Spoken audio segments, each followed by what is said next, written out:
안녕하세요. 축진막입니다. 치열했던 25 여름 이적 시장. 특히나 막판에 엄청난 이적 뉴스들이 쏟아졌는데요. 이번 영상은 이적 시장 데드라인 근처에서 빅식스 팀들의 이적을 간단하게 정리한 영상이고요. 이적 시장 전체로도 팀별로 영상을 제작할 예정이니 구독해주시면 감사하겠습니다. 그럼 빅식스가 6구단이니까 알파벳 A부터 순서대로 한번 해볼게요. 아스날이 A죠. 그래서 아스날부터 한번 다뤄보겠습니다. 레버쿠젠에 있던 피에로 인카피에가 아스날로의 임대 이적이 완성됐습니다. 일단은 임대 이적의 형태로 왔고요. 이제 선택 옵션이 5,200만 유로, 우리 돈 846억짜리가 있습니다. 제 생각에는 지금 키비오르도 포르투로 떠난다는 얘기가 있고, 뒤에 설명드리겠지만 진첸코도 노팅엄으로 갔습니다. 그래서 아마 인카피에의 저 선택 이적 옵션이 발동되지 않을까 싶고요. 인카피에는 센터백과 풀백 모두 가능한 왼발잡이 자원입니다. 그래서 마갈량이스, 칼라피오리 자리에 모두 뛸 수 있고요. 아무래도 칼라피오리가 부상에서 완전히 자유롭지 못한 자원이다 보니까 인카피에를 영입한 것 같고, 또 마갈량이스의 공백 시에도 전력 손실을 최소화하겠다는 의도가 담겨 있습니다. 아스날이 이 센터백들 영입하는 거 보면은 다 멀티 포지션이 가능한 그런 느낌의 센터백들을 많이 데려오더라고요. 그래서 뎁스는 정말 두껍다라고 얘기할 수 있을 것 같고요. 그 다음은 올렉산드로 진체코입니다. 진체코는 아스날에서 노팅엄 포레스트로 이적했고요. 한 시즌 임대입니다. 진첸코가 이번 시즌 아스날에서의 계약 마지막 해라서 사실 현금화를 할 수 있는 마지막 연도였는데 현금화를 하지는 못했고요. 노팅엄 포레스트로 한 시즌 단순 임대 이적 이후에 아스날과 이별하지 않을까 싶습니다. 어쨌든 진첸코를 쓰지 않으면서 스쿼드에 남기는 것보다는 임대료라도 얻어서 재정적인 부담을 줄이는 게 낫잖아요. 그래서 이제 진첸코는 노팅엄에서 활약하게 되었습니다. 그 다음 이적은 알베르 삼비 로콩가입니다. 삼비 로콩가 이제 중앙 미드필더 자원이라고 볼 수 있을 것 같은데요. 아스날에서 함부르크로 완전 이적에 성공했습니다. 이적료는 300만 유로, 우리 돈 48억 정도인데요. 영입 금액 대비 방출 이적료는 좀 아쉬운 게 많습니다. 아무래도 아스날이 판매에는 많이 아쉬운 모습들이 있잖아요. 근데 삼비 로콩가도 1750만 유로 정도, 뭐 옵션까지 포함하면 한 2천만 유로 정도라고 보면 될 것 같은데 285억 정도에 영입한 선수였는데 거의 6분의 1 토막이 났습니다. 어쨌든 삼비 로콩가도 함부르크로 가면서 아스날은 또 한 명의 선수를 정리하게 되었습니다. 그 다음은 파비우 비에이라입니다. 파비우 비에이라도 지난 시즌도 임대 갔다가 이번 시즌 돌아와서도 사실 자리가 마땅치 않았는데요. 아스날에서 함부르크로 한 시즌 단순 임대를 떠나게 되었습니다. 그리고 이 임대에는 2천만 유로 규모의 선택 이적 옵션이 있다고 합니다. 그래서 파비우 비에이라가 함부르크 가서 잘한다고 하면 함부르크가 완전 이적 옵션을 발동하지 않을까 싶습니다. 사실 비에이라는 아스날 올 때 꽤 큰 기대를 받으면서 꽤나 많은 이적료를 주고 아스날이 데려온 자원이거든요. 근데 지금은 상황이 많이 바뀌었죠. 에제라는 공격형 미드필더까지 되는 자원도 왔고, 웨데고르의 자리는 요지부동이고 은와네리까지 성장 중입니다. 어쨌든 이적 시장 막판에 아스날도 정리할 선수들을 차근차근 정리를 했다, 이렇게 보시면 될 것 같습니다. 그 다음은 C, 첼시입니다. 먼저 마르크 기우의 소식입니다. 마르크 기우가 썬덜랜드에서 첼시로 다시 복귀를 했어요. 원래 이번 시즌 썬덜랜드로 1년의 임대가 약속이 돼 있던 선수인데 임대 간 지 한 달도 안 되어서 복귀를 했습니다. 최근 경기에서 델랍의 부상이 있었고요. 그 다음에 잭슨이 바이에른 뮌헨으로 임대를 떠나면서 스트라이커 자원이 매우 부족하게 되었습니다. 그래서 다시 기우를 썬덜랜드로부터 복귀를 시켰고요. 델랍의 부상 복귀까지는 그래도 기회를 좀 부여받지 않을까 싶습니다. 그 다음입니다. 타이릭 조지고요. 이제 조지가 첼시에서 풀럼으로 완전 이적된다는 그런 뉴스들이 엄청나게 많이 나왔었죠. 근데 이 이적이 실패가 되었습니다. 풀럼이 조지를 2,200만 파운드 그리고 세론까지 포함된 조건으로 구매를 한다고 했었거든요. 조지가 나이가 어리긴 하지만 사실 뭐 엄청난 것들을 보여준 건 아니기 때문에 2200만 파운드, 첼시로서는 상당히 짭짤한 금액이 될 수 있었는데요. 결국 이적 시장 막판에 파토가 나면서 조지는 일단 첼시에 남게 되었습니다. 그 다음은 니콜라스 잭슨입니다. 잭슨은 첼시에서 바이에른 뮌헨으로 등번호 11번 달면서 떠났고요. 일단은 한 시즌 임대료는 1650만 유로, 우리 돈 268억 정도라고 합니다. 그리고 이제 옵션이 달려있는데 출전 횟수를 충족했을 때는 의무 이적 6,500만 유로 정도 금액으로 이루어진다고 하는데요. 1,058억입니다. 근데 이게 출전 횟수 충족이라는 그런 얘기만 일단 나왔고요. 정확히 어떤 경기를 몇 번 출전해서 의무이적 옵션이 발동되는지는 제가 계속 찾아봤는데 찾을 수가 없었습니다. 근데 추측으로는 이 옵션을 달성하는 게 쉽지는 않을 거다, 이런 얘기들이 있더라고요. 그래서 좀 시간이 지나면 이런 것들이 밝혀지겠지만 첼시로 다시 돌아오는 가능성도 배제할 수는 없습니다. 잭슨이 중간에 약간의 소동이 있었죠. 원래 이제 델랍이 오면서 잭슨은 팀에서 자리 잡지 못했고, 델랍이 부상당하면서 잭슨이 바이에른 뮌헨과 협상을 하다가 중단이 됐고, 다시 첼시에 복귀하느냐 이런 얘기들이 나왔는데 기우를 썬덜랜드에서 임대 복귀시키면서 잭슨은 원래 가려고 했던 바이에른 뮌헨으로 가게 되었습니다. 아마 해리 케인의 서브로 사용이 될 것 같은데 사실 케인과는 좀 유형이 다른 선수라 또 바이에른 뮌헨에서 어떤 활약을 보여줄지 또 기대를 한번 해보도록 하겠습니다.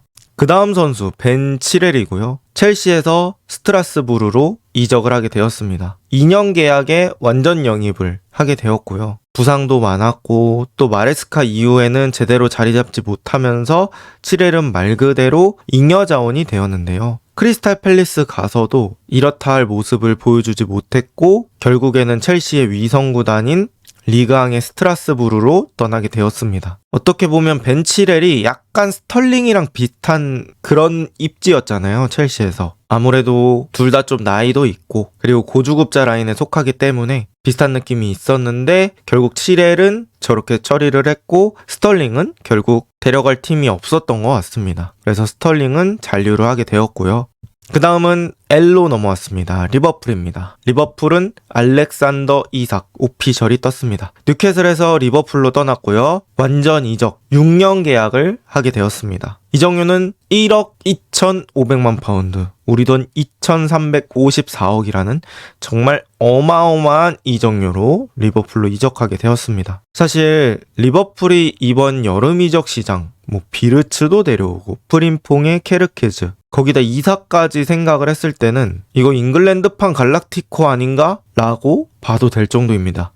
그리고 에키티켓까지 있었죠. 그래서 리버풀이 이번 이적 시장에서 엄청난 투자를 또 감행했기 때문에 과연 리버풀의 공격력이 어디까지 올라갈 수 있을지 또 기대를 해보도록 하겠습니다. 그 다음은 마크 게히입니다. 마크 게히는 사실 리버풀과 계약이 될 것처럼 하다가 결국에는 마지막에 계약이 성사되지 않았는데요. 게히는 리버풀과 합의를 했고 메디컬까지 마친 상태다. 이렇게 얘기가 나오고 있고요. 그런데 이제 글라스너 감독이 더 이상 선수 유출은 안 된다. 그래서 글라스너 감독의 격렬한 반대로 리버풀로의 이적이 무산이 된 것 같습니다. 게히는 이번 시즌이 마지막 계약 기간이기 때문에 겨울에 이적이 없다면 아마 FA로 풀리지 않을까 싶습니다. 리버풀로서는 센터백 뎁스에 대한 걱정이 완벽히 해소되지는 않은 상태로 또 이번 시즌을 맞이하게 되었습니다.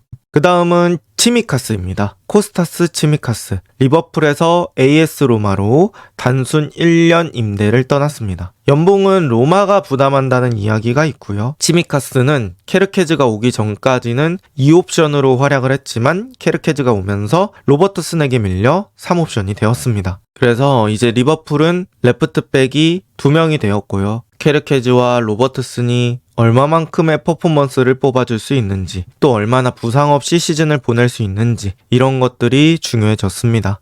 그 다음은 하비 엘리엇입니다. 제가 개인적으로 리버풀에서 가장 좋아했던 선수 중에 한 명입니다. 왜냐면 제가 실제 축구에서는 오른발잡이거든요. 그래서 왼발잡이 선수를 좋아하고 그리고 좀 짧은 양말 선수를 좋아해요. 그 다음에 아예 월드클래스보다는 뭔가 터질 가능성이 있는 그런 선수들을 좀 좋아하는데 엘리엇이 이런 조건 중에 여러 가지를 좀 충족을 시켜서 리버풀에서는 엘리엇을 좀 좋아를 했었는데요. 결국 이제 엘리엇이 리버풀에서 아스톤 빌라로 이적하게 되었습니다.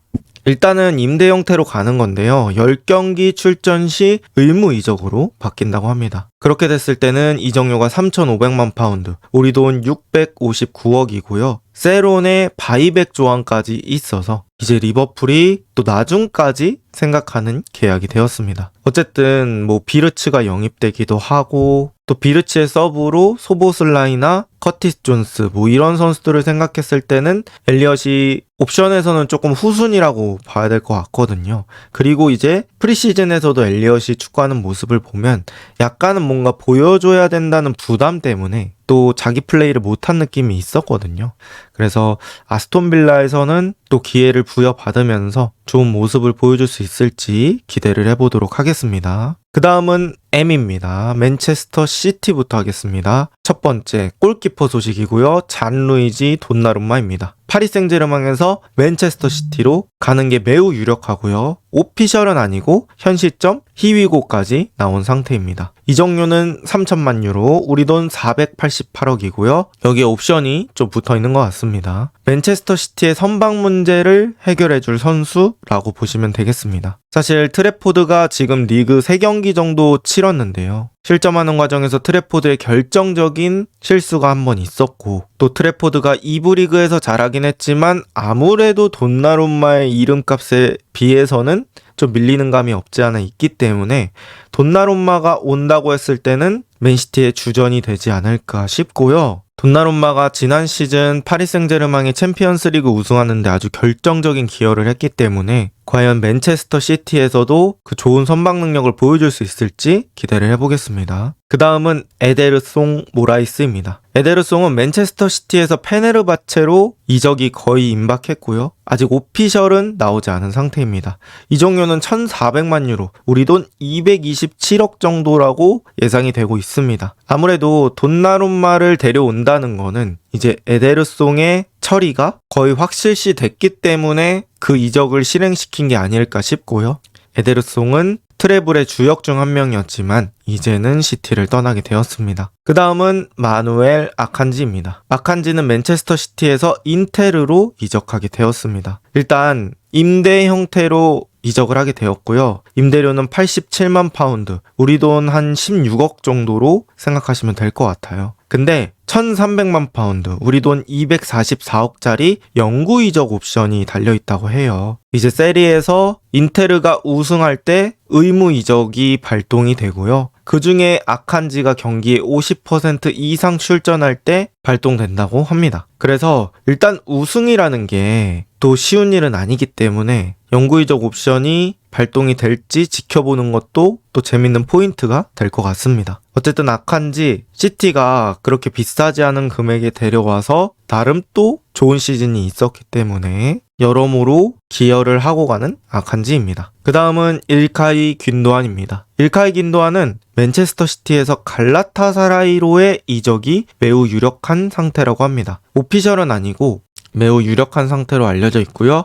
2년 계약에 대한 승인을 대기 중이라고 합니다. 균도안도 사실 저는 아직도 축구력 자체는 남아있다고 생각해요. 근데 이제 프리미어 리그에서는 압박 강도나 전환 강도, 체력적인 부분들 그런 것들을 견딜 정도의 몸 상태는 아니라고 봐서 또 균도안도 자신이 뛸 수 있는 곳을 찾아가는 게 아닌가 싶습니다. 그 다음은 맨체스터 유나이티드입니다. 먼저 제이든 산초, 맨유에서 아스톤 빌라로 임대를 가게 되었습니다. 1년 단순 임대라고 하고요. 맨유 마지막 계약의 해라서 아마 단순 임대 이후에 FA로 풀리고 그 다음에 이제 다른 팀으로 가지 않을까 싶습니다. 그래서 사실상은 뭐 맨유랑 이별을 한다라고 봐도 되겠죠. 사실 산초가 맨유에서는 좀 아쉬운 성과 내지는 뭐 감독과의 갈등 같은 것들도 있었기 때문에 그렇게 맨유에서의 기억은 좀 좋다고 볼 수는 없을 것 같고요. 그래도 잉여 자원으로 남기는 것보다는 단순 임대를 시켜서 맨유가 재정적인 부담은 조금 줄지 않았을까라고 생각을 하고요. 그 다음은 안토니입니다. 안토니는 맨유에서 레알 베티스로 완전 이적하게 되었습니다.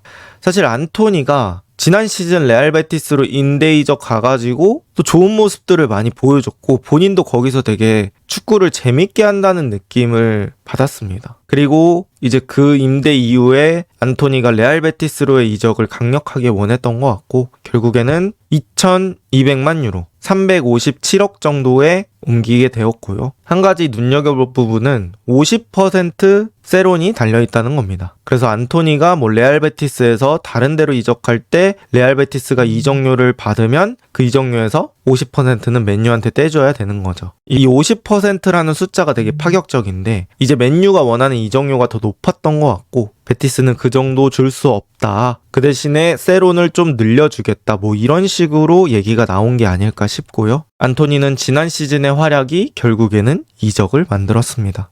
그 다음은 라스무스 호일룬입니다. 호일룬은 맨유에서 나폴리로 한 시즌 임대를 떠났고요. 임대료는 600만 유로 정도 됩니다. 챔피언스리그 진출 시에는 의무 이적 조항이 있다고 해요. 4,400만 유로, 우리 돈 715억이고요. 나폴리가 시즌 초반이지만 이전 2승을 기록하고 있거든요. 그리고 지난 시즌 세리에 우승까지 했기 때문에 위닝 멘탈리티라고 해야 될까요? 그런 것들이 좀 남아있더라고요. 최근에도 잠보 안기사의 극장골로 승리를 했었습니다. 어쨌든 나폴리가 또 챔피언스리그 진출에 매우 유력한 팀 중에 하나가 아닐까라고 생각을 하면 또 호일루는 맨유와 이제 완벽히 이별을 할 수도 있겠죠. 저는 이제 개인적으로 드는 생각이 호일룬은 리그가 안 맞았던 걸까? 아니면 진짜 호일룬의 실력 대비 많은 이적료를 맨유가 주고 데려온 걸까? 이것들을 좀 이번 시즌에서 알아볼 수 있지 않을까 싶습니다. 사실 호일룬이 맨유 첫 시즌에는 또 나쁘지는 않았거든요. 근데 24-25 시즌에 너무 아쉬운 모습들이 많았기 때문에 결국에는 맨유를 떠나게 되었고요. 호일룬의 세리에 퍼포먼스를 또 한번 기대해 보도록 하겠습니다. 그 다음은 토트넘입니다. 토트넘은 랭달 콜로무아니를 한 시즌 임대해 왔습니다. 파리 생제르맹으로부터 데려온 거고요. 콜로무아니는 사실 이제 파리에서는 자리를 못 잡고 있는 자원이라고 봐야 될 것 같아요. 음바페 있을 때는 막 카무스랑 경쟁하고 그랬었는데 이제 음바페 떠나고 흐비차 오고 덴벨레가 제로톱으로 사용되면서 전형적인 톱 자리가 많이 좁아졌거든요. 그러면서 이제 콜로무아니가 유벤투스로 임대도 다녀오고 그랬었는데 어쨌든 이제 토트넘에 한 시즌 동안 합류하게 되었고요. 임대료는 500만 유로, 우리 돈 81억 원 정도로 얘기가 나오고 있습니다. 토트넘에 왜 갑자기 스트라이커를 영입했냐 하면 솔랑키가 부상이 있대요. 근데 이제 정확한 기간까지는 밝혀지지 않았는데 좀 부상이 적은 기간은 아닌 것 같더라고요. 그래서 솔랑키의 공백도 메울 겸 데려온 것 같습니다. 그리고 완전 이적은 아니고 선택 이적 옵션이 있다고 합니다. 과연 토트넘에서 잘해서 콜로무아니가 또 완전 이적을 선택받을 수 있을지 지켜보도록 하겠고요. 그 다음은 브라이언 힐입니다. 토트넘에서 지로나로 떠났고요. 완전 이적 5년 계약을 맺었다고 합니다. 이적료는 600만 유로, 거기에 400만 유로 옵션에서 총액 한 162억 정도 된다고 보시면 돼요. 토트넘에서는 사실 브라이언 힐이 많이 아쉬웠고요. 지로나에서 그나마 토트넘보다는 좋았던 모습들이 있더라고요. 그리고 이제 스페인 국가대표에 뽑혔던 시기도 지로나에서 플레이할 때라서 본인도 이제 자신의 나라인 라리가에서 다시 한번 도전을 하는 위치가 되었습니다. 브라이언 힐이 성공할 수 있을지 또 기대를 해보겠고요. 그 다음은 마노르 솔로몬입니다. 솔로몬은 크리스탈 팰리스 얘기가 나오다가 결국에는 이제 비아레알로 떠나게 되었고요. 한 시즌 임대를 갔습니다. 솔로몬은 포스테코글루 초반에 흥민이 형한테 벌리전에 어시스트 할 때가 좀 가장 많이 생각이 나더라고요. 그리고 이제 그 이후에는 솔로몬이 큰 부상을 당하면서 오랫동안 토트넘에서 얼굴을 보지 못했고 그런 기조가 쭉 이어지면서 리즈로 임대 갔다가 이번에는 비아레알로 떠나게 되었습니다. 토트넘은 지금 왼쪽 윙어가 사실 엄청 믿음직한 것 아니지만 숫자는 많거든요. 존슨도 있고 텔도 있고 오도베르도 있고 그리고 여기서 또 사비 시몬스까지 왼쪽 윙어로 뛸 수 있기 때문에 일단 양 자체는 너무 많아서 또 솔로몬을 그렇게 정리한 게 아닐까 싶습니다. 어쨌든 이렇게 빅6의 이적시장 데드라인 소식들 간단하게 정리를 해봤고요. 제가 이제 여기서 큰 선수들의 이적 같은 경우에는 또 어떤 선수인지 그 팀에서 어떻게 쓸지 이런 것들을 이 A매치 휴식기 동안 열심히 한번 다뤄볼 예정입니다. 그런 것들이 또 궁금하신 분들은 구독 눌러주시면 감사하겠습니다. 좋은 하루 보내세요.